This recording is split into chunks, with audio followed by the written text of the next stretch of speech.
za ka shiga kayan nasa sai ka shiga wannan, sai ka shiga wannan kamar yadda kuke gani misali yadda nake nuna muku. Sai ka shiga ka ɗauko background, bayan ka ɗauko background za ka shiga misali yau ga background ya nuna yawa zai buɗe ma kamar haka. Sai ka shiga nan ka je text ɗin ka ɗauko letter ɗin da kake so ka rubuta. Misali bari rubuta Kano kamar yadda kuke gani haka, Kano City. So bayan ka zo sai ka shiga color ɗin nan ka canza mishi color ya dawo green. Yawa bayan ya dawo green kamar haka, yawa abu na gaba shine next zaka wannan ɗin shi ka nemi letter ɗin da yake babba wanda zai nuna sosai. Kamar misali ga shi ni da example nake nuna a nan. So bayan ya buɗe haka sai ka nemo irin yadda kake so ya bayyana kamar haka. So ni dai ga shi ne na select ne, yana so in nemo wanda kawai ya nuna. Yawa bayan ka yi selecting ɗin shi haka, next step kuma wanda za ka yi shine za ka yi deposit ɗin shi tukuna. Yawa kamar haka.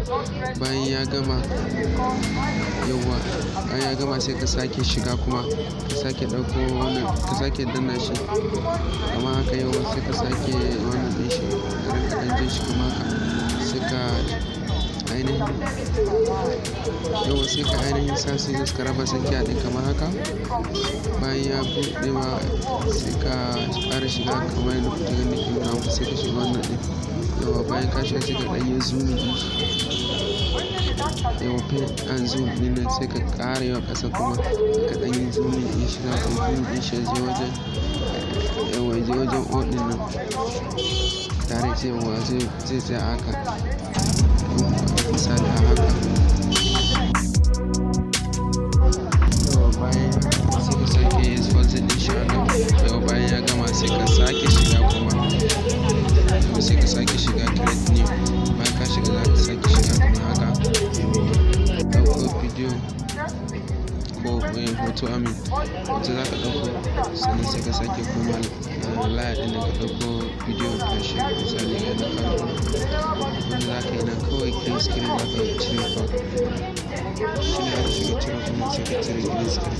Ka cire green screen za ka ga abin ya fara bayyana kamar yadda kake son shi kuma yadda ka ga na haɗa da wannan.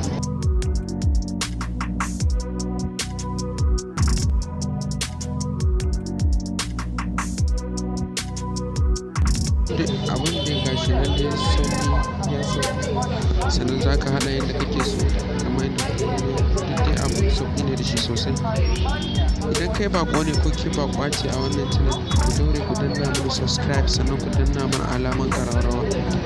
Wannan shine zai ƙara ba mu ƙwarin gwiwar kawo muku sababbin editing na bidiyo da hoto da ma sauransu. Insha Allah mun gode da kallon wannan tasha mai albarka.